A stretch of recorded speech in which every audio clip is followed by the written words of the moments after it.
Hello everyone, जय हिंद, नमस्कार, welcome you all to mission competition. मैं राहुल आप सभी स्वागत करता हूं। सो दोस्तों, यहां पे देखिएगा 69 बीपीएससी के लिए यहां पे प्लेटफॉर्म यानी रुक्मिणी प्रकाशन का द प्लेटफॉर्म का यहां पे हमारे पास नया नवेला प्रैक्टिस सेट आ गया है।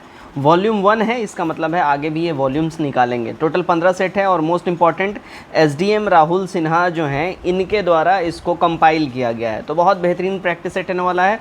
सभी कोई लगाइएगा, कमेंट करके अपना स्कोर जो है सभी कोई ज़रूर से ज़रूर शेयर करिएगा, ठीक है। चलिए देखिएगा, यहाँ पे एक और मैं साथ ही साथ आपके साथ कुछ इंपॉर्टेंट बातें हैं वो भी शेयर कर लूँ। देखिएगा, अगर आप लोग चाहें तो हमारे साथ जुड़ सकते हैं 69 BPSC paid Telegram practice set group के अंदर में। इसके अंदर में आपको आस्था, परफेक्शन, दृष्टि, यूटिरिया, ये जितने भी कोचिंग संस्थान है जो पेड इनका जो प्रैक्टिस सेट ऑफलाइन मोड में होता है, ये सारे प्रैक्टिस सेट हम लोग यहाँ इस ग्रुप में देते हैं। 199 का वन टाइम पेमेंट करके आप लोग इसमें जुड़ सकते हैं। 9708350094 इस नंबर के ऊपर में आप लोग पेमेंट का स्क्रीनशॉट भेजिएगा व्हाट्सएप पे, फिर आप लोगों को टेलीग्राम पे जोड़ लिया जाएगा। आप लोगों का एक सवाल होता है क्या एक्सप्लेनेशन होता है आंसर का, तो यस एक्सप्लेनेशन रहता है। मोस्टली बाइलिंगुअल ही प्रैक्टिस सेट सारे हमारे रहते हैं, लेकिन ध्यान रखिएगा जो हमारे पास हिंदी में आएगा वो हिंदी में ही अवेलेबल करवाया जाएगा, ठीक है। तो चलिए हम लोग सेट स्टार्ट करते हैं। अच्छा, आप लोगों को मैं यहाँ बता दूँ, ये जो सेट जो हम लोग यहाँ पे करने वाले हैं, ये जो सेट है ये हमारा मिशन कंपटीशन जो टेलीग्राम चैनल है उसका लिंक डिस्क्रिप्शन में दिया गया है। उसमें ये पीडीएफ बिल्कुल ही फ्री ऑफ कॉस्ट में रहेगा, इसका कोई चार्ज नहीं लिया जा रहा है आपसे। तो ये टेलीग्राम जो हमारा चैनल है वहाँ पर जाके आप लोग इसको डाउनलोड कर सकते हैं, इसके पीडीएफ्स, ठीक है। चलिए मैं यहाँ से करता हूँ इसको जूम और बेहतरीन तरीके से हम लोग इसको करते हैं स्टार्ट। ओके, चलिए पहला सवाल है, बिहार सोशलिस्ट पार्टी कब गठित हुई थी, ठीक है। बिहार सोशलिस्ट पार्टी बेसिकली ये कब गठित हुई थी, यहाँ पे ये पूछा जा रहा है। देखिएगा, बिहार सोशलिस्ट पार्टी की अगर हम बात कर ले, इसका गठन हुआ देखिए 1931 में, है ना। अगर इसकी हम बात कर ले तो देखिए गंगा शरण सिंह ने, जयप्रकाश नारायण, फूलन प्रसाद वर्मा, अबुल बारी, राहुल सकृत्यानंद, अंबिका सिंह द्वारा बिहार सोशलिस्ट पार्टी का एक गुट बनाया गया और इन्हीं के द्वारा इसका स्थापना 1931 में हुआ था। नंबर 2 देखिएगा, श्री कृष्ण सिंह द्वारा गठित बिहार की निर्वाचित सरकार ने फरवरी 1938 में किस कारण से इस्तीफा दे दिया था। फरवरी 1938 में इन्होंने किस कारण से इस्तीफा दे दिया था। देखिए इसके पीछे जो रीज़न था वो था राजनीतिक कैदियों को ना छोड़ने के प्रश्न पर इन्होंने 1938 में इन्होंने रिजिग्नेशन दे दिया था सरकार से। चलिए आगे बढ़ते हैं। नंबर 3 देखिएगा, निम्नलिखित में से कौन सा युग्म सही सुमेलित है। यहाँ पे करेक्टली जो मैच युग्म की है बात हो रही है। तो यहाँ पे देखिएगा 1790 से 92 तृतीय आंगल मैसूर युद्ध, और उसके बाद अगर हम बात कर लें 1824 से 26 प्रथम आंगल बर्मा युद्ध, ये दोनों करेक्टली मैच्ड हैं, एकदम ठीक हैं ये दोनों। तो ध्यान दीजिएगा, अगर हम बात कर ले प्रथम आंगल मराठा युद्ध, ये 75 से 82 में हुआ था, और उसके बाद 1848-49 में द्वितीय आंगल सिख युद्ध हुआ था। तो ये दोनों गड़बड़ है, 2, 3 सही है, डी हमारा यहाँ सही हो जाएगा। नंबर 4 देखते हैं, कंपनी से किसने अंग्रेजी ईस्ट इंडिया कंपनी के कंट्रोल के खिलाफ बगावत नहीं की थी। तो ये बगावत किसने नहीं की थी, तो देखिएगा हैदराबाद के निज़ाम ने नहीं किया था। नंबर 5 देखते हैं हम लोग, नंबर 5 क्या बोल रहा है। चलिएगा नंबर 5 देखते हैं। नंबर 5 देखिएगा आपसे क्या बोल रहा है, सूची 1 को सूची 2 से यहाँ पे मिलान करना है, ठीक है। तो यहाँ पे देखिएगा आपको बोल रहा है संभलपुर, ये अंग्रेज़ों द्वारा जो विलय किया गया संभलपुर को 1849 में किया गया था, सतारा 48 में किया गया था, अवध जो है 56 में हुआ था, झांसी 53 में हुआ था, ठीक है। तो ये हमारा सही मैच हो जाता है। आगे बढ़ते हैं हम लोग। चलिएगा नंबर 6 देखिएगा, निम्न में भारत के निम्न वायसराय में से किसके काल में इंडियन पीनल कोड और सिविल प्रोसीजर कोड पारित किए गए थे, ठीक है। ये किसके द्वारा पारित किए गए थे। देखिए करेक्ट हमारा हो जाएगा लॉर्ड कैनिंग के टाइम में जो है ना ये पारित हुआ था। 7 देखिए, किसने कहा था 1858 की घटना का प्रारंभ धर्म के संघर्ष के रूप में हुआ और उस घटना का अंत स्वतंत्रता संग्राम के रूप में हुआ। ये स्टेटमेंट किसका था, तो ये स्टेटमेंट जो है देखिए डॉक्टर HN सेन जी का था। नंबर 8 देखते हैं हम लोग। चलिए नंबर 8 देखिएगा, हाँ जी, नंबर 8 में आपसे बोल रहा है कौन सा यहाँ सुमेलित नहीं है, करेक्टली मैच्ड नहीं है। देखिए कूका विद्रोह 1832 से 34 जो है ये हमारा करेक्टली मैच्ड नहीं है। तो ध्यान दीजिए, कूका विद्रोह जो है 32-34 में नहीं, ये 1840 के आसपास स्टार्ट हुआ था। आगे बढ़ते हैं, नंबर 9 देखिएगा, निम्न कथनों को ध्यानपूर्वक पढ़िए। यहाँ ध्यानपूर्वक पढ़ने की अगर हम बात कर लें, देखिएगा यहाँ पे ब्रह्म समाज एकेश्वरवाद का समर्थन करता था, राइट। आर्य समाज ने शिक्षा के विकास में योगदान दिया था, राइट। रामकृष्ण मिशन की स्थापना स्वामी विवेकानंद ने करी थी, ठीक बात है, बिल्कुल। हमारा यहाँ पे देखिएगा अगर हम बात कर लें, ए हो जाएगा, सारे के सारे यहाँ पे बिल्कुल ही करेक्टली मैच्ड हैं। नंबर 10 देखिए, निम्नलिखित का सही कालक्रम क्या होगा। इनमें सही कालक्रम की बात कर लें तो देखिए, वुड का एजुकेशन डिस्पैच था, मैकाले का मिनट ऑन एजुकेशन था, दी सार्जेंट एजुकेशन रिपोर्ट और इंडियन एजुकेशन हंटर कमीशन का ये था, ठीक है। तो अगर हम बात कर लें कैसे कैसे कौन कौन आया, तो हमारा ये जो है क्रोनोलॉजिकल ऑर्डर जो है ए हमारा यहाँ पे ठीक होता है। अब हम अगर बात करते हैं, देखिए सबसे पहले आता है मैकाले का मिनट ऑन एजुकेशन, सबसे पहले मैकाले का मिनट ऑन एजुकेशन आता है, ठीक है। तो मैकाले का मिनट ऑन एजुकेशन अगर हम बात कर ले, देखिए 1835 ईस्वी में आया था ये, ठीक है, ध्यान रखिएगा। उसके बाद देखिएगा वुड डिस्पैच जो है 1854 में आता है, 1854 में वुड डिस्पैच आता है। उसके बाद देखिए अगर हम बात कर ले, सार्जेंट 1944 में आता है, 1944 में सार्जेंट आता है। और इससे पहले 1882 में जो है हंटर कमीशन आता है, 1882 में। तो ये जो है प्रॉपर क्रोनोलॉजिकल ऑर्डर रहेगा, ऐसे ऐसे इसी साल में ये लोग आए थे। 11 नंबर देखिएगा, 18 वर्ष की आयु में स्नातक, 20 वर्ष की आयु में प्रोफेसर तथा सुधारक के सह संपादक, 25 वर्ष की आयु में सार्वजनिक सभा और प्रांतीय सम्मेलन के मंत्री, 29 वर्ष की अवस्था में राष्ट्रीय कांग्रेस के मंत्री, 34 वर्ष की आयु में प्रांतीय विधायक, 36 वर्ष की आयु में इंपीरियल विधायक, 39 वर्ष की आयु में भारतीय राष्ट्रीय कांग्रेस के अध्यक्ष एवं देशभक्त जिसे महात्मा गांधी ने अपना गुरु माना। इन शब्द में एक जीवनीकार ने, मतलब किस जीवनीकार के बारे में वर्णन किया जा रहा है, करेक्ट हो जाए। देखिए गोपाल कृष्ण गोखले के बारे में ये वाला सारा स्टेटमेंट आपको सुनने पढ़ने मिल रहा है।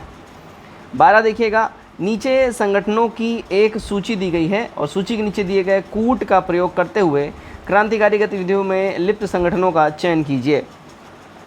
यहाँ जो क्रांतिकारी गतिविधियों जो हो जाएगा, देखिए अभिनव भारत और अनुशीलन समिति, ये दोनों क्रांतिकारी गतिविधियों में लिप्त थे। अभिनव भारत की स्थापना 1904 में हुआ था। कब हुआ था? 1904 में बीडी सावरकर ने ये करा था, बीडी सावरकर, विनायक दामोदर सावरकर ने करा था, ध्यान रखिएगा, है ना। और अगर हम बात कर ले अनुशीलन समिति, ठीक है, अनुशीलन समिति की अगर हम बात कर ले तो इसकी स्थापना जो है, ध्यान रखिए, 1902 में हुआ था। कहाँ पे हुआ था? ढाका में हुआ था अनुशीलन समिति, ध्यान रखिएगा, है ना। अनुशीलन समिति का ढाका में स्थापना पुलिन बिहारी दास ने करी थी। किसने करी थी? पुलिन बिहारी दास, ये नाम याद रखिएगा। नंबर 13 देखिएगा क्या बोल रहा है। सन 1916 में 2 होम रूल लीग आरंभ की गई, जिसके नेतृत्व में 2 होम रूल लीग आरंभ किया गया था। इसके नेतृत्व में तिलक और एनी बेसेंट ने करा था, 1916 में ही करा था। चलिए आगे बढ़ते हैं। 14 नंबर, गांधी जी ने अपना प्रथम सत्याग्रह आरंभ किया था। तो इन्होंने अपना पहला सत्याग्रह स्टार्ट किया था साउथ अफ्रीका से, ठीक है। तो 14 का हमारा बी करेक्ट हो जाएगा, है ना। 1883 में जो है ये 1893 में जो है ये साउथ अफ्रीका गए थे, ध्यान रखिएगा, ठीक है।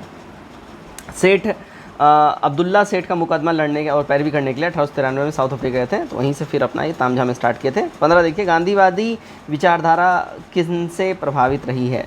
तो ये विचारधारा जो है अगर हम बात करें, देखिए रस्किन से, थोरो से, टॉल्स्टॉय से, सबसे ये प्रभावित रही है।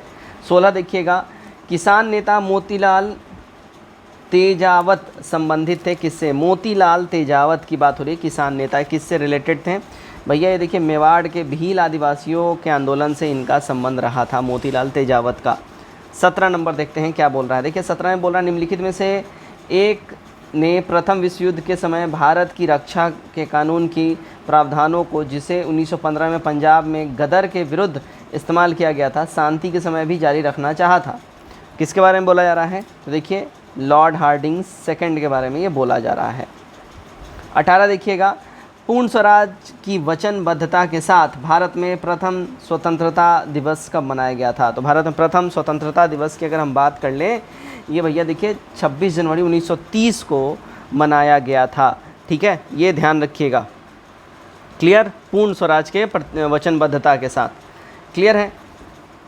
19 देखिएगा, महात्मा गांधी ने दांडी यात्रा किस आदर्श वाक्य के साथ स्टार्ट किया था?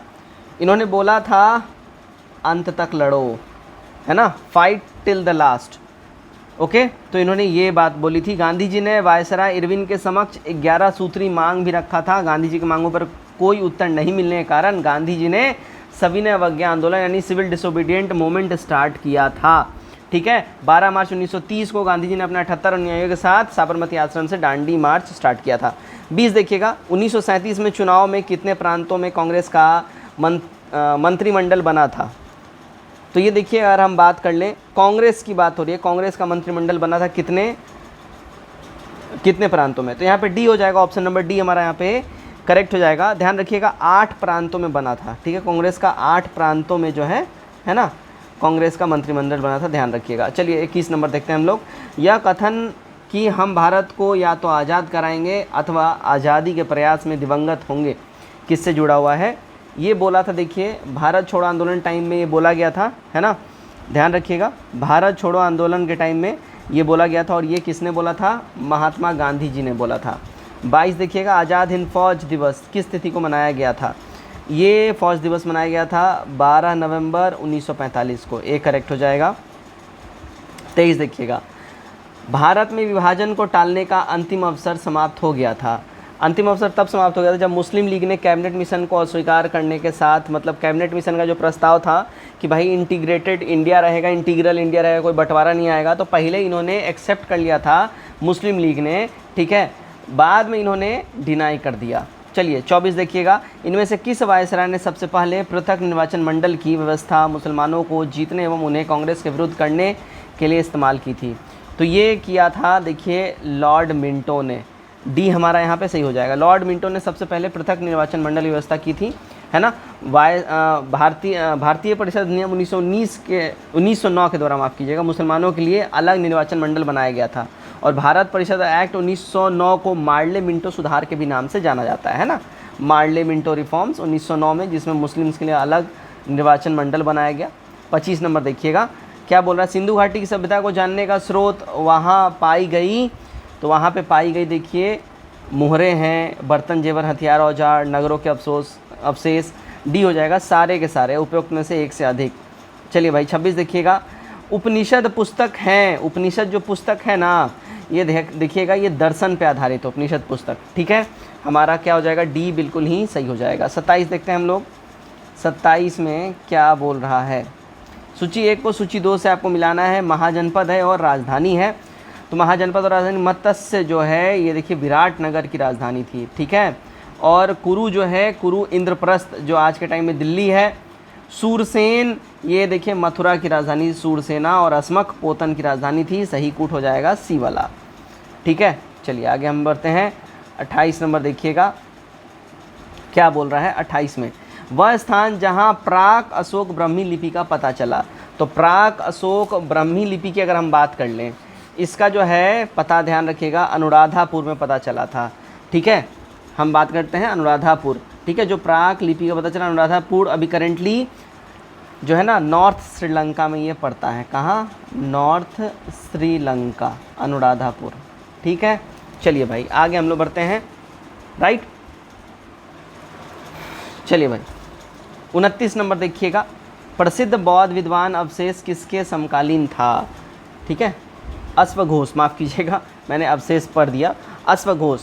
ठीक है, तो यहाँ पे बोला जा रहा है कि प्रसिद्ध बौद्ध विद्वान अश्वघोष किसके समकालीन, किसके बराबर का था?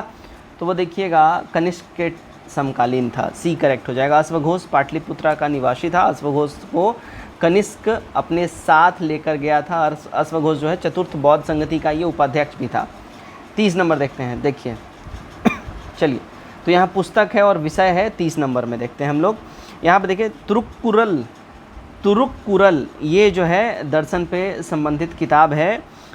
तोल्कापियम ये रिलेटेड है व्याकरण से। ठीक है, शिल्पादिकारम ये संबंधित है प्रेम कथा से। और मणिमैखले ये वणिक कथा है। सही कूट हमारा डी वाला यहाँ पे बैठ जाता है। ठीक है, चलिए भाई आगे बढ़ते हैं। 31 नंबर देखिए, गांधार शैली एक संश्लेषण है, गांधार शैली की बात कर लें, एक संश्लेषण है भारतीय तथा यूनानी कला का। डी करेक्ट हो जाएगा। 32 देखिएगा, सूची 1 को सूची 2 से आपको मिलान करना है, ठीक है। 32 में देखिए स्तूप है, तो स्तूप जो है ये सांची का स्तूप हो जाएगा। चित्रकारी जो है अगर इसकी हम बात कर ले, ये बांध से रिलेटेड हो जाएगा, बाघ से रिलेटेड हो जाएगा, माफ़ करिएगा, मतलब पशुओं का चित्रकारी होता था। कनिष्क की सिरविहीन मूर्ति ये हमको मिला है मथुरा से, और दशावतार मंदिर देवगढ़, ठीक है। करेक्ट हमारा बी वाला यहाँ पे कूट बैठ जाता है। क्लियर है। चलिए, तो वो देखिए सिरविहीन कनिष्क की जो मूर्ति है वो मथुरा से खंडित अवस्था में पाई गई है ना। दशावतार मंदिर गुप्तकालीन मंदिर है, और यह भारत का प्रथम शिखर युक्त मंदिर भी इसको बोला जाता है, ठीक है। दशावतार मंदिर नागर शैली का प्रथम मंदिर भी माना जाता है, ये भी ध्यान रखिएगा। आगे बढ़ते हैं हम लोग। चलिए नंबर 33। वैसे सेट बहुत ज़बरदस्त है, मतलब सेट बनाने में मज़ा आ रहा है, और आप लोग को देखते हुए भी आई होप मज़ा आ रहा होगा। 33 नंबर देखिए, कमेंट करके जरूर बताइएगा सेट कैसा लग रहा है। सेट मुझे बहुत ज़बरदस्त लग रहा है, मज़ा आ रहा है सेट करवाने में भी। निम्नलिखित में से कौन मोक्ष के साधन के रूप में ज्ञान कर्म तथा भक्ति को महत्व देता है? ज्ञान कर्म और भक्ति को महत्व कौन देता है? अगर इसकी हम बात कर लें तो देखिएगा भगवत गीता में, ठीक है। मोक्ष के साधन के रूप में ज्ञान कर्म तथा भक्ति को महत्व भगवत गीता में दिया जाता है। 34 देखिए, वैदिक ग्रंथों के प्रसिद्ध भाष्यकार सायन निम्न में से किस राजवंश के अंतर्गत सक्रिय थे? ये भैया सक्रिय थे, अगर हम बात करें देखो, चोल राज्यकाल, गुप्त राज्यकाल, सातवाहन राज्यकाल, इनमें से कोईयो नहीं था। अगर हम बात कर लें इनकी, तो इनमें से कोई भी नहीं था, डी हो जाएगा, तो इसको मिटा लीजिए, इनमें से कोई भी नहीं था। तो ध्यान रखिएगा, सायन की अगर हम बात कर लें, सायन जो है संत विद्याधरण माधव के भाई थे। सायन सर्वमान महान भाष्यकर्ता के रूप में जाने जाते थे। सायन वेद भाष्यकार में ख्याति इन्होंने अर्जित किया हुआ था, तो सायन इन सब से संबंधित नहीं है। क्लियर है। चलिए भाई आगे हम लोग बढ़ते हैं, नंबर 35 देखते हैं। नंबर 35, युद्ध और उसका वर्ष, किस वर्ष में कौन सा युद्ध हुआ? चंदावर का युद्ध देखिए बहुत फेमस है, 1194 में हुआ था। 1194 में हुआ था चंदावर का युद्ध, मोहम्मद गौरी और जयचंद के बीच में हुआ था, ठीक है। तैमूर का आक्रमण 1398 में हुआ था, तैमूर का आक्रमण, ठीक है। तैमूर का जो है आक्रमण अगर हम बात कर ले तो ये नसरुद्दीन मोहम्मद के शासनकाल में आक्रमण किया था, ध्यान रखिएगा, ठीक है। तालीकोटा का युद्ध 1565 में हुआ था। तालीकोटा का युद्ध कब हुआ था? 1565 में हुआ था, ये ध्यान रखिएगा, ठीक है। और ध्यान रखिएगा तालीकोटा का युद्ध 13 जनवरी 1565 में बीजापुर सुल्तान अली आदिल शाह के नेतृत्व में बीजापुर, गोलकोंडा, अहमदनगर और बीदर, इन लोगों ने संयुक्त रूप से मिलकर विजयनगर पे आक्रमण किया था, विजयनगर को नष्ट कर दिया था। इस युद्ध को राक्षसी तांगड़ी का भी युद्ध कहा जाता है, तालीकोटा का युद्ध, याद रखिएगा। एक और इसका नाम है राक्षसी तांगड़ी, ये भी पूछ सकता है। घाघरा का युद्ध 1529 में हुआ था। करेक्ट हमारा जो कूट बैठता है डी वाला बैठता है। कमेंट करके बताइए कैसा लग रहा है वीडियो में मज़ा आ रहा है? शेयर करिए भैया, दबा के शेयर करिए, सब्सक्राइब करिए। 36 देखिए, जब्ती प्रणाली किसकी उपज थी? जब्ती प्रणाली जो है देखिए अकबर की उपज थी। क्लियर। 37, भारत का आखिरी मुगल सम्राट कौन था? भारत का आखिरी मुगल सम्राट की बात कर लें, बहादुर शाह जफर था। 38 देखिए, भारत को एक संविधान देने का प्रस्ताव संविधान सभा द्वारा पारित किया गया था। ये प्रस्ताव संविधान सभा द्वारा जो है जनवरी 22, 1947 को पारित किया गया था। क्लियर। चलिए 39 देखिएगा क्या बोल रहा है, किस वाद के फैसले में सर्वोच्च न्यायालय ने सबसे पहले घोषित किया कि उद्देशिका संविधान का हिस्सा नहीं है? इन्होंने ये घोषित किया था बेरूवाड़ी मामले के अंदर में। 40 नंबर देखिएगा, यहाँ मिलान बोल रहा है सूची 1 को सूची 2 से। 40 में अनुच्छेद 312 ये संबंधित है अखिल भारतीय सेवाओं से, ठीक है, अखिल भारतीय सेवाओं से। अनुच्छेद 155 ये संबंधित है राज्यपाल की नियुक्ति से, ठीक है। अनुच्छेद 324 संबंधित है निर्वाचन आयोग यानी कि इलेक्शन कमीशन, और 315 लोक सेवा आयोग से संबंधित है। करेक्ट हो जाएगा ऑप्शन नंबर ए। आगे बढ़ते हैं हम लोग। चलिए भाई देखिए 41 नंबर, राष्ट्रपति के सिफारिश के बगैर कोई विधेयक जो कर लगाता है विधेयक में नहीं रखा जा सकता है, यह प्रावधान भारत के संविधान के किस अनुच्छेद के अंतर्गत आता है? तो भैया देखिए ये प्रावधान जो है अनुच्छेद 317 के अंतर्गत आता है। 2 नंबर देखिएगा, क्वेश्चन नंबर 42 देखिएगा क्या बोल रहा है। 42 में देखिए, निम्नलिखित में से कौन सा सही सुमेलित नहीं है? सार्वजनिक स्वास्थ्य एवं स्वच्छता, जनगणना, राज्यसभा में सीटों का आवंटन, दल बदल विरोध। देखिए इसमें जो सही सुमेलित नहीं है, राज्यसभा में सीटों का आवंटन, द्वितीय अनुसूची, ये गड़बड़ है, ठीक है। राज्यसभा में सीटों का आवंटन संबंधित प्रावधान जो है संविधान के 4th अनुसूची में मिलेगा, द्वितीय में नहीं मिलेगा। ठीक है, चलिए 43 देखते हैं हम लोग। भाषा के आधार पर राज्यों का पुनर्गठन कब किया गया था? भाषा के आधार पर राज्यों का पुनर्गठन जो है, अगर हम इसकी बात कर लें, ये देखिएगा यहाँ ऑप्शन ही नहीं है ठीक से। तो देखिए भाषा के आधार पर राज्यों का पुनर्गठन 1956 में हुआ था। ठीक है, 1956 में हुआ था और 1 नवंबर 1956 को 7वां संविधान संशोधन अधिनियम द्वारा राज्यों पुनर्गठन आयोग सिफारिश लागू किया गया था। 44 देखिए मौलिक अधिकार क्या है? मौलिक अधिकार की बात कर लें, देखिए वाद्य योग है मौलिक अधिकार। ठीक है, फंडामेंटल राइट्स वाद्य योग है। वहीं राज की नीति से तत्व वाद्य योग नहीं है। वाद्य योग किसको बोलते हैं? जो न्यायालय में जाके जिसके ऊपर टिप्पणी की जा सके। 45 जब सर्वोच्च न्यायालय किसी व्यक्ति अथवा संस्थान को उसके दायित्व के निर्वाह हेतु लेख जारी करता है तो उसे क्या कहते हैं? भैया उसको हम लोग बोलते हैं देखिए परमादेश। ठीक है, 46 देखिए संसदात्मक शासन व्यवस्था में क्या होता है? ऐसे शासन व्यवस्था में विधायिका कार्यपालिका पर नियंत्रण होता है। ठीक है, 47 देखिएगा निम्न में से कौन सा एक मूल अधिकार राष्ट्रीय आपातकालीन के दौरान समाप्त या सीमित नहीं किया जा सकता है? तो ये समाप्त या सीमित देखिएगा व्यक्तिगत स्वतंत्रता तथा जीवन का अधिकार, इसको सीमित नहीं किया जा सकता है। 48 संविधान के निम्नलिखित अनुच्छेदों में से किस एक के अंतर्गत संघ की कार्यपालिका शक्तियाँ राष्ट्रपति में निहित है? तो ये निहित है देखिए आर्टिकल 53 के अंतर्गत। 49 देखिएगा क्या बोल रहा है? लोकसभा के निर्वाचन के लिए नामांकन पत्र। तो लोकसभा के निर्वाचन के जो नामांकन पत्र है वो देखिए भारत के किसी नागरिक द्वारा जिसका नाम किसी निर्वाचन क्षेत्र में मतदाता सूची में है दाखिल किया जा सकता है। क्लियर? 50 देखिएगा लोकसभा द्वारा विचारार्थ भेजे गए वित्त विधेयक यानी कि फाइनेंस बिल को राज्यसभा अधिकतम कितने समय तक रोक सकती है? देखिए मैक्सिमम राज्यसभा जो है 14 डेज़, इससे ज़्यादा नहीं। अगर 14 डेज़ में इन्होंने अपना नहीं फैसला कुछ दिया तो बाय डिफ़ॉल्ट ये क्या होगा? पास माना जाएगा। ध्यान रखिएगा। 51 देखिएगा निम्नलिखित में से किस संवैधानिक संशोधन अधिनियम ने मौलिक अधिकारों की सूची के संपत्ति के अधिकार को हटा दिया? तो जो संपत्ति का अधिकार है इसको हटा दिया गया। देखिए 44वां संविधान संशोधन हुआ था 1978 में, उसके बाद हटा दिया गया। 52 देखिए यदि किसी राज्य की विधानसभा का अध्यक्ष यानी स्पीकर पद त्यागना चाहे तो उसे अपना त्यागपत्र देना चाहिए। किसको वो देगा भाई? तो देखिए लोकसभा के उपाध्यक्ष साहब को वो देगा। ध्यान रखिएगा इस बात का। क्लियर है? चलिए 53 देखते हैं हम लोग। नंबर 53 क्या बोल रहा है? लकड़ी, लोहे व मोम के समान आकार के टुकड़े को समान ऊंचाई से पृथ्वी पर गिराया जाता है तो कौन सा टुकड़ा सबसे पहले पृथ्वी पर पहुंचेगा? देखिए जो टुकड़ा सबसे पहले अर्थ पे यानी पृथ्वी पे हमारे पहुंचेगा, अगर उसकी हम बात करें, वो होगा सभी साथ साथ पहुंचेंगे। देखिए ये वाला जो क्रिया है ना, इस क्रिया में माना जाता है कि हवा जो है बिल्कुल नील है, हवा हइये नहीं है, यानी कि निर्वात में ऐसा स्थिति में हो सकता है। ठीक है, लेकिन जब अगर हवा रहेगा, हवा चलता रहेगा तो ऐसे स्थिति में नहीं होगा। जो भारी चीज़ होगा वो सबसे पहले गिरेगा। ध्यान रखिएगा। 54 देखिए कई बार उच्च रक्तचाप की स्थिति में धमनी फट जाती है और अतिरिक्त रक्तस्राव होने लगता है। उच्च रक्तदाब का निम्नलिखित में से क्या कारण है? देखिए इसके पीछे जो रीज़न होता है ना, धमनियों में सिकुड़न होने की वजह से हाई बीपी का प्रॉब्लम होता है। ठीक है, आगे बढ़ते हैं। 55 विकसित लेज़र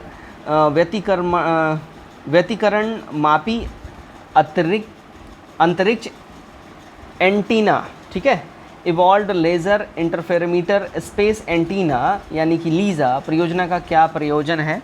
इसका प्रयोजन की बात कर लें तो गुरुत्वीय तरंगों का पहचान करना है।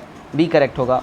56 देखिएगा निम्नलिखित अवस्थाओं में से किसमें गीले कपड़े सबसे जल्दी सूख जाएंगे? देखिए गीले कपड़े तब सूखेंगे जब, ध्यान रखिएगा, 20% आपका आर्द्रता होगा, 60% तापमान होगा, यानी डी हमारा करेक्ट हो जाएगा। ह्यूमिडिटी कम होना चाहिए तब जल्दी सूखेगा गीला कपड़ा। 57 सफ़ेद प्रकाश में उपस्थित निम्नलिखित रंगों में से कौन सा रंग शीशे के प्रिज्म द्वारा सबसे कम विचलित होता है, स्कैटरिंग सबसे कम होता है? तो वो होता है देखिए रेड कलर। ठीक है ना, रेड कलर जो है सबसे कम ये विचलन इसका होता है। 58 देखिएगा पूर्ण सूर्य ग्रहण के दौरान सूर्य को सीधे देखने से आँखों में अपरिवर्तनीय क्षति पहुंचती है। रेटिना का जलना सूर्य की किरणों के निम्न घटनों में से किस एक का कारण होता है? तो ये होता है देखिए अल्ट्रावायलेट प्रकाश के वजह से, यूवी रेज जो हमारे आंखों में आती हैं, इस वजह से आंखों में जलन होने लगता है। 59 देखिए एक मकान में दो बल्बों में से एक दूसरे से अधिक रोशनी देता है, चमकदार है, इन दोनों में से किस बल्ब में उच्चतर अवरोध होगा? है ना, उच्चतर अवरोध जो है ध्यान रखिएगा, जो डिम लाइट होगा ना उसी वाले बल्ब में उच्चतर अवरोध होगा, हाई लाइट वाले में नहीं होगा। आगे देखते हैं हम लोग नंबर 60 देखिएगा क्या बोल रहा है। देखिए 60 में, हाँ जी, देखिए सोडियम बेंजोएट के संदर्भ में निम्नलिखित में से कौन सा लक्षण सही है। सोडियम बेंजोएट के संबंध में सही लक्षण की बात कर लें हैं तो यह एक समान परिरक्षक है। इसका प्रयोग जैव एवं स्क्वैश को संदूषित होने से बचाने के लिए किया जाता है। इसका प्रयोग आतिशबाजी में भी किया जाता है। डी हो जाएगा हमारा। ऑल ऑफ दीज सारे के सारे सही हैं। 61 देखिए गॉड पार्टिकल क्या है। गॉड पार्टिकल की बात कर लें तो देखिएगा ये हिग्स बोसॉन का जो है गॉड पार्टिकल इसको बोलते हैं। हिग्स बोसॉन का नाम भौतिक विज्ञान पीटर हिग्स के नाम पे रखा गया है और गॉड पार्टिकल की खोज जिनेवा स्थित दुनिया की सबसे बड़ी प्रयोगशाला यानी सर्न के अंदर में लार्ज हेडॉन कोलाइडर में किया गया था। ठीक है, न्यूट्रॉनों का एक प्राथमिक उप परमाणु कण है और न्यूट्रॉनों में कोई चार्ज नहीं होता है, 1/2 यूनिट स्पिन होता है इसका। ठीक है, तो basically God particle Higgs boson को कहा जाता है। चलिए 62 नंबर देखते हैं। औद्योलिखित युग्मों में से कौन सा यहाँ पे सही सुमेलित है। सही सुमेलित की बात करें देखिए न्यूट्रॉन जे चैडविक, ये हमारा सही सुमेलित है, सी करेक्ट हो जाएगा। 63 देखिएगा किस परमाणु नाभिक का आइसोटोप वह नाभिक है जिसमें, तो ध्यान रखिएगा प्रोटॉनों की संख्या समान होती है परंतु न्यूट्रॉनों की संख्या भिन्न होती है, तो हमारा बी करेक्ट हो जाएगा। 64 देखिएगा निम्नलिखित पदार्थों में से कौन सा फोटोग्राफी में एक एंटीक्लोर के रूप में भी प्रयुक्त होता है। तो ये प्रयुक्त होता है देखिए सोडियम थायोसल्फेट, बी करेक्ट होगा, राइट।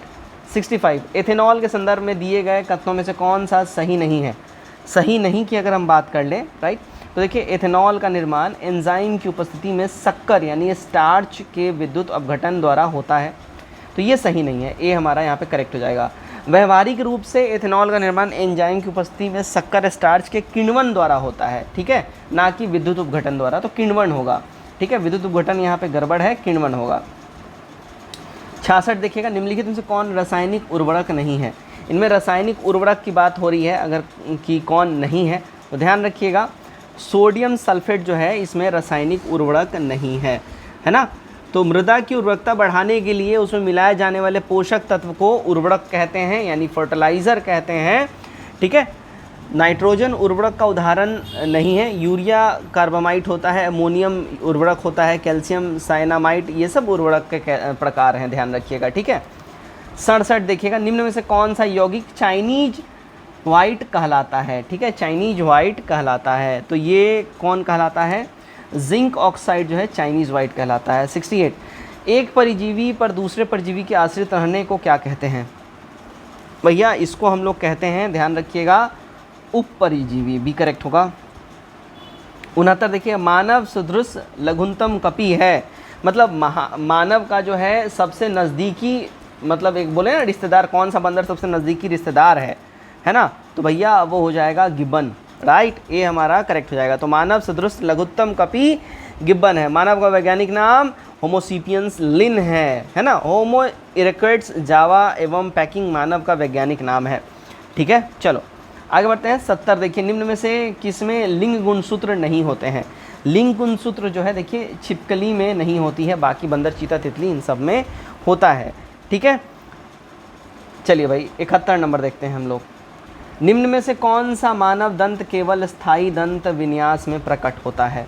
तो ये केवल प्रकट होता है देखिए चर्णवाक जो है वहीं प्रकट होता है। 72 देखिएगा निम्न में से कौन सा एक प्रतिवर्ती क्रिया यानी रिफ्लेक्स एक्शन नहीं है।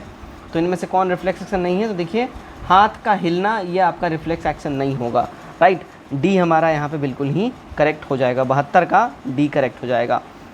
ठीक है, चलो भाई 73 देखिएगा मादा जनन पथ में पहुंचने के बाद मानव शुक्राणु अपनी निषेचन क्षमता सुरक्षित रखते हैं। तो ये 1 से 2 दिन के लिए ही जो है, अगर मादा जनन पथ में यानी जो अंडवाहिनी है वहाँ पे जो मेल स्पर्म जब जाता है तो 1 से 2 दिन तक ही उसका लाइफ स्पैन होता है। अगर उतने टाइम में वो सक्सेसफुली इंसर्ट हो गया उसके अंदर में तो ठीक है, अदरवाइज़ फिर वो डेड हो जाता है।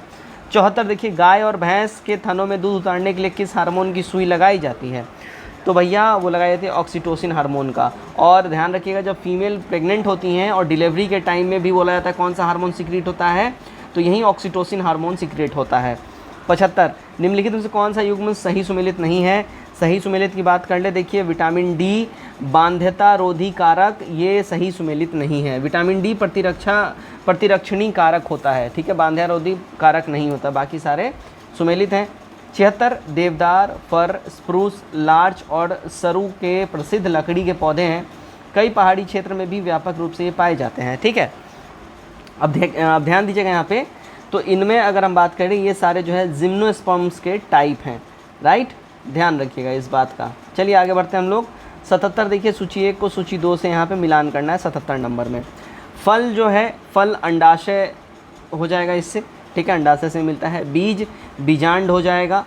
उसके बाद कास्ट जो है ये तना हो जाएगा और मंड पत्ती हो जाएगा, ठीक है, ठीक है। तो सही कूट हमारा बी वाला यहाँ बैठ जाता है। 78 देखिएगा, स्टार्च और सेलुलोज के बारे में निम्नलिखित कथनों में से कौन सा सही नहीं है। सही नहीं की बात कर ले, देखिए आयोडीन के साथ दोनों रंग प्रदान करते हैं, सी हमारा करेक्ट हो जाएगा। 79 देखिएगा, सूची 1 को सूची 2 के साथ सुमेलित कीजिए तथा सूचियों के नीचे दिए गए कूट का प्रयोग करते हुए सही उत्तर का चयन कीजिए। क्लियर, ध्यान दीजिएगा यहाँ पे। तो एंथ्रेक्स एक विष जो जैव युद्ध में काम आता है, एंथ्रेक्स, ठीक है, ये एक जहर है जो बायोकेमिकल वॉर में काम आता है। थैलीसीमिया ये दोषी जीन से उत्पन्न रोग है, ठीक है। उसके बाद सोरोगेसी में होता क्या है कि अपने गर्भ को किराए पे देती हैं महिलाएं। और ट्रांसजेनिक्स ये होता है जीनोम में परिवर्तन करने वाला विज्ञान। सही कूट जो हमारा यहाँ पे हो जाएगा इस अनुसार ए वाला हो जाएगा, ठीक है। 80 देखिएगा, बेकेलाइट निम्नलिखित के संघनन से बनता है। बेकेलाइट जो है भैया ये बनता है, देखिए अगर हम बात करें इनमें से कोई भी नहीं। बेकेलाइट फिनॉल तथा फार्मेल्डिहाइड, फिनॉल तथा मिथेनॉल के संघनन से बनता है। क्लियर, ये और ये बी और सी हमारा करेक्ट हो जाएगा। 81 एड्स विषाणु में होता है। देखिए एड्स जो है विषाणु में, इसमें आरएनए और प्रोटीन दोनों ही होते हैं। 82 निम्नलिखित में कौन जैव विकास की अवधारणा से संबंधित है। जैव विकास की अवधारणा से अगर हम बात कर लें, चार्ल्स डार्विन का यहाँ पे संबंध आपको दिखेगा। 83 देखिएगा, यहाँ से कुछ मैथ के सवाल हैं, मैं इसका आंसर दूंगा, आप लोग ज़रूर इसका स्क्रीनशॉट लेके खुद से सॉल्व ज़रूर करिएगा। 83 का करेक्ट हो जाएगा बी वाला। 84 का जो है हमारा यहाँ करेक्ट हो जाएगा ए वाला, ठीक है। 85 देखिएगा, कपड़े का मूल्य 25% कम कर देने पर उसकी बिक्री की मात्रा में 20% वृद्धि हो गई, तदनुसार दुकान की सकल प्राप्ति पर क्या प्रभाव पड़ेगा, इस पर 10% का कमी होगा। 86 20% छूट के बाद किसी वस्तु की कमी 3024 रुपये है, जिनमें विक्रय मूल्य पर 5% टैक्स कर भी शामिल। उस वस्तु का अंकित मूल्य रुपए में क्या होगा, अंकित मूल्य की बात कर ले, है ना, देखिए 3600 रुपये हो जाएंगे, ठीक है। 87 देखिएगा, किसी कक्षा में लड़कियों की संख्या लड़कों की संख्या से 20% अधिक है। इस कक्षा में कुल 66 विद्यार्थी, कक्षा में लड़कियां भर्ती कर ली जाएं तो लड़कों और लड़कियों की संख्या का अनुपात क्या होगा। देखिए इनके अनुपात की बात कर लें, 3:4 हो जाएगा। 88 देखिए, एक वर्ष पूर्व ए और बी की वर्षों का अनुपात 4:3 था। आज से 3 वर्ष बाद उनकी उम्रों का अनुपात 6:5 हो जाएगा। आज से 9 वर्ष बाद ए और बी की उम्रों का अनुपात क्या होगा, इनके उम्रों का अनुपात जो है देखिए 9:8 हो जाएगा। 89 देखिए, ए और बी एक कार्य को 72 दिनों में पूरा कर सकते हैं, उसी काम को बी और सी 120 दिन में, ए और सी उसे 90 दिन में पूरा कर सकते हैं। तीनों मिलकर उस काम को कितने दिनों में पूरा करेंगे, तीनों मिलकर उसको देखिएगा 60 दिन में कर लेंगे। 90 दो नल ए और बी किसी खाली टंकी को क्रमशः 6 और 9 घंटे में भर सकते हैं। प्रत्येक नल को बारी बारी 1 घंटे के लिए खोला जाता है। सबसे पहले नल ए को खोला जाता है, वह टंकी कितने घंटे में पूर्णतः भर देगा, देखिएगा वो पूर्णतः जो है 7 घंटे में भर देगा। चल 91 देखिएगा, 2 रेलगाड़ी वाराणसी से लखनऊ के लिए क्रमशः 11 बजे पूर्वाह यानी सुबह और 11:30 बजे पूर्वाह प्रस्थान करती हैं और क्रमशः 110 किलोमीटर घंटा और 140 किलोमीटर घंटा ही चलती हैं। दोनों रेलगाड़ी वाराणसी से कितने किलोमीटर दूरी पर एक दूसरे से मिलेंगी, वो दोनों मिलेंगी देखिए 256.2/3 किलोमीटर पे, ठीक है, 256.2/3 किलोमीटर पे। आखिरी सवाल है मैथ का। रुपया एक्स की एक राशि 8% प्रतिशत की दर से 2 वर्ष के लिए चक्रवृद्धि ब्याज साधारण ब्याज के अंतर 19.20 है। एक्स का मान क्या होगा, एक्स का जो मान है 3000 हो जाएंगे। चूड़िया घाट की पहाड़ी नेपाल में स्थित है, ये पहाड़ी हिस्सा है किसका, देखिए ये पहाड़ी जो है शिवालिक रेंजेस का हिस्सा है। 94 निम्नलिखित में से कौन सा आग्नेय शैल है। अग्नेय शैल की अगर हम बात कर लें देखिएगा तो ग्रेनाइट, डियोराइट, बेसॉल्ट सारे के सारे अग्नेय शैल हैं, इनमें सभी डी हमारा हो जाएगा। 95 देखिएगा क्या बोल रहा है, तटीय मैदान के संबंध में निम्नलिखित में से कौन सा सही नहीं है। इनमें सही नहीं की बात कर लें तो पूर्वी तटीय मैदान उन्मजित समुद्र तट है, हमारा बी यहाँ पे करेक्ट हो जाएगा, बाकी सारे हमारे यहाँ पे सही हैं। 96 देखिएगा, केंद्रीय बजट 2023-24 के अनुसार राज्यों के निर्मित संपूर्ण 50 वर्षीय ब्याज मुक्त ऋण निम्नलिखित में से किन प्रयोजनों के लिए संदर्भित हैं। तो ये संदर्भित हैं, अगर हम बात कर लें पुरानी सरकारी वाहनों के स्क्रैपिंग के लिए, शहरी स्थानीय निकायों के वित्त सुधार के लिए, यूनियन माल का निर्माण और बाल और किशोरी पुस्तकालयों का निर्माण, सी करेक्ट हो जाएगा। असत्य कथन का आपको यहाँ पे चयन करना है, ठीक है, असत्य कथन का, ठीक है। तो यहाँ पे अगर हम बात कर लें देखिएगा, वाणिज्यिक सेवाओं के निर्यात में भारत की हिस्सेदारी 3% है, यह असत्य है। भारत 2021 में शीर्ष 10 निर्यातक देशों में शामिल रहा, ये भी असत्य है। डी हमारा हो जाएगा 1 से अधिक, ध्यान रखिएगा। तो वार्षिक रिपोर्ट 2021 के अनुसार विश्व भर में अगर हम बात कर लें 4.1 ही रहा था निर्यात सेवा, ठीक है, 4.1 रहा था, 3% नहीं रहा था, ठीक है। और जो यहाँ पे बात हो रही है कि 10वां स्थान नहीं, 10वां नहीं रहा था, 2021 7th पोजीशन पे रहा था, तो ये दोनों स्टेटमेंट गड़बड़ है हमारे। 98 देखिएगा क्या आपसे बोल रहा है 98 में, चलिए देखिए 98 को मैं कर लेता हूँ आपके लिए थोड़ा सा ऊपर। हाँ जी, चलिए देखिए, पूर्वोत्तर भारत की दी गई पहाड़ी तथा उत्तर दक्षिण दिशा के सही क्रम में व्यवस्थित कीजिए और सही विकल्प का चयन कीजिए। सही विकल्प हमारा यहाँ पे हो जाएगा, देखिए सबसे पहले हो जाएगा मिशिमी, फिर पटकाई बूम, फिर नागा पहाड़ी और फिर मिज़ो पहाड़ी, करेक्ट हो जाएगा ई वाला। 99 देखते हैं, उत्तर बिहार के मैदान को पश्चिमी से पूर्वी दिशा में व्यवस्थित करना है आपको, राइट। 99 का यहाँ पे देखते हैं, सबसे पहले हमारा हो जाएगा मोतिहारी का मैदान, फिर मधुबनी का मैदान, फिर सहरसा का मैदान, फिर अररिया का मैदान और फिर कटिहार का मैदान, ए करेक्ट हो जाएगा, ठीक है। 100 नंबर देखते हैं, निम्नलिखित में से किस स्थान या किन स्थानों पर नाभिकीय विद्युत संयंत्र स्थापित नहीं है या स्थित नहीं है।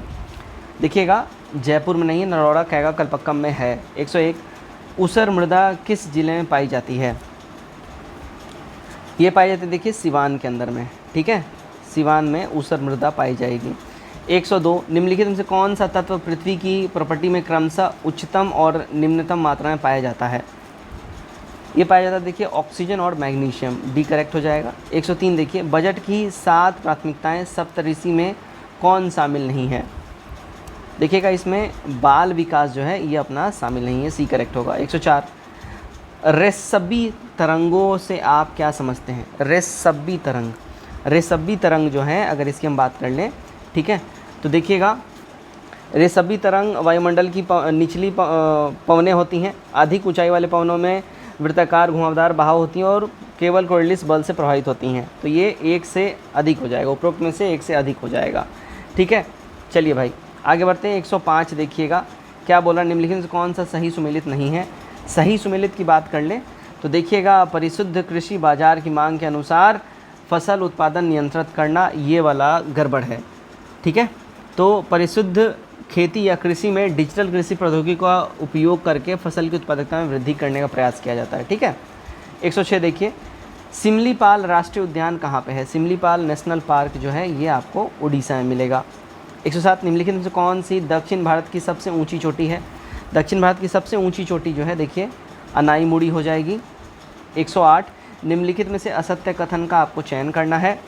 असत्य कथन में देखिए बिहार बजट के कुल व्यय का लगभग 70% व्यय राजस्व व्यय से निर्धारित है, तो ये गड़बड़ है ना। 108 का बी करेक्ट हो जाएगा। ध्यान रखिएगा 2022-23 में बिहार द्वारा प्रतिबद्ध व्यय मदों में 70,307 करोड़ रुपए खर्च करने का अनुमान है, जो कि राजस्व प्राप्ति का कुल 36% ही होता है, 70% नहीं है, ठीक है। 109 देखिए, निम्नलिखित में से कौन सा सही सुमेलित नहीं है। इनमें सही सुमेलित की बात करें, देखिए डुरंड रेखा, डुरंड लाइन भारत और बांग्लादेश, ये सही नहीं है ना। डुरंड लाइन जो है 1893 में निर्धारित किया गया था और ये ध्यान रखिएगा अफगानिस्तान और इंडिया के बीच में है डुरंड लाइन। 110 मिस्टी योजना का संबंध किससे है। मिस्टी योजना का संबंध देखिए मैनग्रोव पौधारोपण से मिस्टी योजना का आपको संबंध मिलेगा। 111 देखिएगा, निम्नलिखित में से कौन सी समितियों का युग्म सही सुमेलित नहीं है, ठीक है। तो यहाँ देखिए मालेगाम समिति माइक्रो फाइनेंस, ये गड़बड़ है, ठीक है। 111 एक सेकेंड वेट गड़बड़ है, एक सेकेंड। मालेगांव समिति माइक्रो फाइनेंस, ठीक है। डी हो जाएगा नरसिम्हन समिति उर्वरक कंपनी का निवेशन, ठीक है। तो यहाँ पे ध्यान रखिए नरसिम्हन समिति का संबंध बैंकिंग क्षेत्र से था, है ना, उर्वरक कंपनी के निवेशन से नहीं था। 112 देखिए, राष्ट्रीय हरित हाइड्रोजन मिशन के तहत 2030 तक कितनी हरित हाइड्रोजन उत्पादन क्षमता विकसित करने का लक्ष्य निर्धारित किया गया है। ये टारगेट जो है देखिए 5 मीट्रिक टन तक का डिसाइड किया गया है ना। आगे बढ़ते हैं हम लोग। 113 देखिएगा, 113 देखिए, मोटे अनाज से संबंधित असत्य कथन का चयन करना है आपको, ठीक है। तो यहाँ देखिए भारत में मिलेट्स मुख्यतः रबी फसल है, ये गड़बड़ है। तो मिलेट्स जो है ज्वार, कोदो, बाजरा, रागी, संवा, कदम्बनी आदि होती है ना। और विश्व में लगभग 40% मोटे अनाज का उत्पादन अकेले भारत ही करता है। 114 देखिएगा, लघु वित्तीय बैंक का आरंभिक न्यूनतम पूंजी राशि कितना है। तो ये होता है देखिए 100 करोड़। 115 प्रधानमंत्री PVTG विकास मिशन के तहत अगले 3 वर्षों में कितनी राशि खर्च की जाएगी। तो ये राशि जो है देखिएगा 15,000 करोड़ रुपए खर्च की जाएगी। 116 बिहार के निम्न में से किस ज़िले में शहरीकरण की दर 5% से कम है। तो 5% से कम जो शहरीकरण दर है अगर हम बात कर लें वो मधुबनी के अंदर में है। 117 किस राज्य में ने 2023-24 में कॉलेजों में राष्ट्रीय शिक्षा नीति लागू करने की घोषणा करी है। ये घोषणा किया है देखिए वेस्ट बंगाल ने, ठीक है। 118 देखिएगा, वित्त वर्ष 2023-24 के बजट में वर्णित राष्ट्रीय डिजिटल पुस्तकालय की स्थापना मुख्य रूप से किस वर्ग के लिए की जा रही है। तो ये किया जा रहा है देखिए बच्चों एवं किशोरों के लिए, ठीक है। 119 देखिए, वित्त वर्ष 2022-23 के दौरान केंद्र सरकार का वित्तीय प्रदर्शन लचीला बना रहा, उनके कारण थे देखिए, उसके जो मेन कारण थे अगर हम बात कर लें, ठीक है। तो जीएसटी में राजस्व में वृद्धि, ठीक है। उसके बाद अगर हम बजट में प्रत्यक्ष और जीएसटी में वृद्धि, ठीक है। उसके अलावा अगर हम बात कर लें तो ये 2 मेन इंपॉर्टेंट यहाँ पे फैक्टर होते हैं। आर्थिक गतिविधियों में सुधार, ये नहीं होगा, डी हो जाएगा, एक से अधिक रीजंस हैं। 20 देखिएगा, निम्नलिखित में से कौन सा मूल अधिकार विदेशी नागरिकों को प्राप्त नहीं है। विदेशी नागरिकों को जो मूल अधिकार नहीं प्राप्त है वो है देखिए अभिव्यक्ति की स्वतंत्रता का अधिकार, यानी कि कुछ भी बोलने उलने का, ये सब घूमने उमने का, ये सब अधिकार इनको नहीं प्राप्त है। क्लियर है ना। तो हमारा बी एब्सोल्युटली करेक्ट हो जाएगा। आगे बढ़ते हैं हम लोग। 121 किस मिट्टी में चूना एवं क्षार की कमी पाई जाती है। चूना और क्षार की कमी जो है बलथर मिट्टी में पाई जाती है। 122 देखिएगा, बिहार के किस प्रकार के शैलों में पाइराइट पाया जाता है। तो भैया पाइराइट जो है बिहार में ये देखिएगा विंध्य क्रम की शैलों में पाया जाता है, और पाइराइट जो है ये कैमूर में आपको मिलेगा, ध्यान रखिएगा, है ना। चलिए आगे बढ़ते हैं हम लोग। रोहतास ज़िले में भी ये मिलता है, कैमूर में भी उधर वाले रीजन में मिलेगा, ठीक है। तो ध्यान रखिए रोहतास और कैमूर ज़िला में ये पाया जाता है पाइराइट। और ध्यान रखिए पूरे भारत में जितना पाइराइट मिलता है उसका अकेले 96% बिहार प्रोड्यूस करता है पाइराइट। पाइराइट किस किस में काम आता है, तो पटाखा उद्योग में और भी बहुत सारे उद्योगों में काम आता है। तो बेसिकली पटाखा उद्योग में मेनली काम आता है पाइराइट। 123 निम्नलिखित में से कौन सा सुमेलित नहीं है। इनमें देखिए सीसा और पूर्णिया जो है, सीसा पूर्णिया सुमेलित नहीं है, ठीक है। ध्यान रखिएगा इस बात का, है ना। तो हमारा सी करेक्ट हो जाएगा। पूर्णिया जूट उत्पादन के लिए फेमस है, सीसा के लिए नहीं। आगे बढ़ते हैं। 124 देखिएगा, निम्नलिखित में कौन सा राष्ट्रीय जलमार्ग बिहार से गुजरता है। तो भैया राष्ट्रीय जलमार्ग 1 बिहार से आपके गुजरेगा। 125 बिहार बंधु समाचार पत्र का प्रकाशन किस वर्ष प्रारंभ हुआ था। इसका प्रकाशन जो है अगर हम बात कर ले बिहार बंधु समाचार पत्र का, ये साल 1874 में स्टार्ट हो गया था, ध्यान रखिएगा, है ना। क्लियर। और ये पटना से प्रकाशन इसका स्टार्ट हुआ था। क्लियर। चलिए आगे बढ़ते हैं हम लोग। आगे 126 देखिएगा, बिहार में धान रोपते समय कौन सा गीत गाया जाता है। तो धान रोपते समय बिहार में जो है भैया जो गीत गाया जाता है वो है चोंचर गीत। 127 बिहार में न्यूनतम महिला साक्षरता दर वाला ज़िला कौन सा है। तो ये ज़िला है ना, अगर हम बात कर लें सहरसा। न्यूनतम महिला साक्षरता दर वाला ज़िला सहरसा है। क्लियर। चलिए आगे बढ़ते हैं। 128 देखिएगा, न्यूनतम जनसंख्या के अनुसार ज़िले का सही क्रम बताना है। तो सही क्रम हमारा हो जाएगा, सबसे पहले देखिएगा शेखपुरा, फिर शिवहर, फिर अरवल, फिर लखीसराय। डी हमारा यहाँ पे 128 का सही हो जाएगा। 129 देखिएगा क्या बोल रहा है, सुमेलित यहाँ पे करना है आपको। कोरा यहाँ पे देखिए जनजाति है और उनका ज़िला है, किस ज़िले से कौन जनजाति मिलती है। कोरा जनजाति आपको कटिहार में मिलेगी, है ना। उराव जनजाति आपको चंपारण में मिलेगी। मुंडा जनजाति रोहतास में आपको मिलेगा और चोरो गया में मिलेंगे, ठीक है। करेक्ट हमारा कोड जो है बी वाला बैठ जाता है। 130 विश्व पर्यावरण दिवस 5 जून को मनाया जाता है। विश्व पर्यावरण के संदर्भ में कौन सा कथन सही है? इसके संदर्भ में जो सही कथन है वो ध्यान रखिएगा। इस बार विश्व पर्यावरण दिवस 2023 की theme solutions to plastic pollution है। यह थीम प्लास्टिक प्रदूषण के साधारण समाधान पर आधारित है। ये करेक्ट हो जाएगा। 131 देखिएगा, अंतरिक्ष में जाने वाली पहली अरब महिला अंतरिक्ष यात्री कौन बनी है? तो ये पहली महिला अरब अंतरिक्षी बनी है रेयाना बर्नावी। ठीक है, सी करेक्ट हो जाएगा। तो अंतर्राष्ट्रीय अंतरिक्ष स्टेशन यानी ISS के लिए एक्जियोमोस्पेस से निजी मिशन के हिस्सा के रूप में रेयाना बर्नावी अंतरिक्ष में जाने वाली पहली अरब महिला अंतरिक्ष यात्री बन गई हैं। ठीक है, तो सितंबर 1988 में सऊदी अरब में जिद्दा में इनका जन्म हुआ था और बर्नावी एक बायोमेडिकल शोधकर्ता स्टूडेंट भी हैं। 132 पहला विजन 0 शिखर सम्मेलन किस स्थान पर आयोजित किया गया है? इसका आयोजन हुआ है देखिएगा भोपाल के अंदर में। 133 माउंट अन्नपूर्णा पर चढ़ने वाले पहले भारतीय व्यक्ति कौन बन गए हैं? तो ये पहले भारतीय व्यक्ति बन गए हैं अर्जुन वाजपेयी जी। डी करेक्ट हो जाएगा। 134 देखिएगा, नीति आयोग के बारे में निम्नलिखित कथनों में से कौन सा असत्य है? तो नीति आयोग के बारे में जो असत्य कथन है अगर हम बात कर ले, यह एक वैधानिक निकाय है जो भारत सरकार का प्रमुख नीति थिंक टैंक है। ए करेक्ट हो जाएगा हमारा। नीति आयोग के संबंध में ये कथन ए वाला जो गलत है, यह एक वैधानिक निकाय नहीं है। नीति आयोग भारत सरकार द्वारा गठित एक थिंक टैंक संस्था है और नीति आयोग स्वास्थ्य सूचकांक, GDP ये वगैरह ये सब पे ध्यान देती है ना, ध्यान रखिएगा। यह एक सहकारी संवाद भवन है, सहकारी संस्था है। 135 देखिएगा, जलवायु परिवर्तन पर हाल ही में संयुक्त राष्ट्र फ्रेमवर्क कन्वेंशन ने कृषि पर कोरोनिविया संयुक्त कार्य पर निर्णय लिया जो संबंधित है। तो ये संबंधित है भैया देखिए ग्रीन हाउस गैस से। 136 देखिएगा क्या बोला जा रहा है, हाल ही में खबरों में रही no money for terror conference, माफ़ कीजिएगा, no money for terror conference. ये जो है देखिए आतंकी फंडिंग को रोकने के लिए देश के बीच सहयोग पर विशेष रूप से ध्यान केंद्रित करने के लिए फ्रांस सरकार की एक पहल है। तो बी हमारा 136 का करेक्ट आंसर हो जाएगा। ठीक है, इसे 2018 में ही शुरू किया गया था। 137 देखते हैं, निम्नलिखित कथनों पे आपको विचार करना है। ठीक है, 137 में यहाँ पे देखिएगा, भारत दुनिया में बाजरे का सबसे बड़ा उत्पादक, जिसके बाद नाइजीरिया और चीन का स्थान है। बी करेक्ट हो जाएगा। पहला वाला स्टेटमेंट हमारा ठीक नहीं है, बी वाला ठीक है। 138 देखिएगा, एक्सपोसैट भारत का पहला पॉलिमेट्री मिशन किस संस्था द्वारा बनाया जा रहा है? ये बनाया जा रहा है देखिए इसरो के द्वारा। ठीक है। 139 चक्रवात मोचा से तबाह हुए म्यांमार की सहायता के लिए भारत ने कौन सा ऑपरेशन शुरू किया है? तो भारत ने जो ऑपरेशन स्टार्ट किया है वो है देखिए ऑपरेशन करुणा, है ना, ध्यान रखिएगा इस बात का। 140 देखिएगा, प्रधानमंत्री नरेंद्र मोदी ने नए संसद भवन के उद्घाटन संबंधित कौन सा कथन सही है? इसमें सही कथन की बात कर लें। ठीक है, तो 28 में 2023 को PM मोदी सेनेगल को नए संसद भवन में स्थापित किया। यह सेनेगल को भारत के प्रथम प्रधानमंत्री जवाहरलाल नेहरू ने स्वीकार किया था और सेनेगल को प्रधानमंत्री द्वारा लोकसभा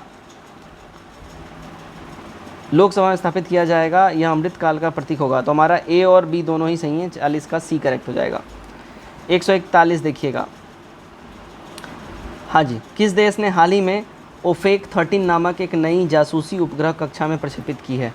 ये किया है देखिए इजराइल ने, सी करेक्ट हो जाएगा। 142 देखिएगा क्या बोल रहा है, फीफा ने 2026 विश्व कप लोगो का अनावरण किया और इस संबंध में कौन सा कथन सही है? ठीक है, सही कथन की बात कर लें तो यहाँ पे देखिएगा फीफा विश्व कप 2026 में 3 देश संयुक्त राज्य अमेरिका, कनाडा और मैक्सिको टूर्नामेंट की मेज़बानी करेंगे। केवल एक वाला हमारा यहाँ पे ठीक है। ठीक है, चलिए भाई 143 देखते हैं क्या बोल रहा है। देखिएगा, मार्च 2023 में केंद्र सरकार ने कितने वर्ष से ऊपर के लोगों को साक्षर करने के लिए एक नई योजना न्यू इंडिया लिटरेसी प्रोग्राम शुरू किया है? तो ये जो प्रोग्राम है ये देखिएगा 15 वर्ष से ऊपर के बच्चों को। 14 बिहार की किस महिला को राष्ट्रपति द्रौपदी मुर्मू के द्वारा फ्लोरेंस नाइटिंगेल अवार्ड 2023 से सम्मानित किया गया है? गायत्री कुमारी जी को। 145 देखिएगा, हाल ही में बर्लिन में आयोजित स्पेशल ओलंपिक वर्ल्ड गेम में बिहार के किस खिलाड़ी ने कांस्य पदक जीता है? ये कांस्य पदक देखिए गजेंद्र कुमार जी ने जीता है। 146 दुनिया का पहला 3D प्रिंटेड रॉकेट सफलतापूर्वक लॉन्च किया गया। रॉकेट का नाम क्या है? इसका नाम है देखिए टेरॉन 1, ध्यान रखिएगा। 147 विश्व जल दिवस 2023 का थीम क्या था? इसके थीम की बात कर लें, देखिए जल स्वच्छता संकट को हल करने के लिए परिवर्तन में तेज़ी लाना, डी करेक्ट हो जाएगा। 148 राष्ट्रपति द्रौपदी मुर्मू 4 मार्च 2023 को कहाँ पर स्वच्छ सुजल शक्ति सम्मान 2023 प्रदान किया इन्होंने? तो ये इन्होंने प्रदान किया है न्यू दिल्ली के अंदर, ठीक है। 149 देखिएगा, भारतीय रेलवे ने कब तक शुद्ध शून्य कार्बन उत्सर्जक बनने का लक्ष्य रखा है? तो उन्होंने ये टारगेट देखिए साल 2023 तक के लिए रखा है। आज का हमारा आखिरी सवाल सेट नंबर 1 से द प्लेटफॉर्म से, Stockholm International Peace Research Institute यानी सिप्री की रिपोर्ट ने दुनिया के सभी देशों की रक्षा खर्च को लेकर रिपोर्ट जारी की है। इस संबंध में कौन सा कथन सही है? सही की बात कर लें, भारत दुनिया का चौथा सबसे बड़ा रक्षा बजट वाला देश बन गया है। ए हमारा यहाँ पे एब्सोल्युटली करेक्ट होता है। तो दोस्तों यहाँ पे देखिए हमारा सेट 1 यहाँ पे कंप्लीट होता है। आई होप आप सब ने इसमें मैक्सिमम स्कोर किया होगा। जैसा कि आप सब जान रहे हो 96 प्लस यहाँ पे एक सेफ स्कोर माना जाएगा। अगर आप लोग 96 प्लस स्कोर कर रहे हो मतलब आप लोगों की तैयारी अच्छी है, उससे कम कर रहे हो तो आप लोगों को अभी और भी रिवीजन करने की जरूरत है। तो वीडियो कैसा लगा कमेंट कर जरूर बताइएगा। वीडियो को ज़्यादा शेयर करिए, चैनल सब्सक्राइब कर लीजिए ताकि 69 बीपीएससी से रिलेटेड सारे न्यूज़ अपडेट और प्रैक्टिस सेट आपको टाइम पे मिलते रहें। Till then take care, bye bye, God bless you all.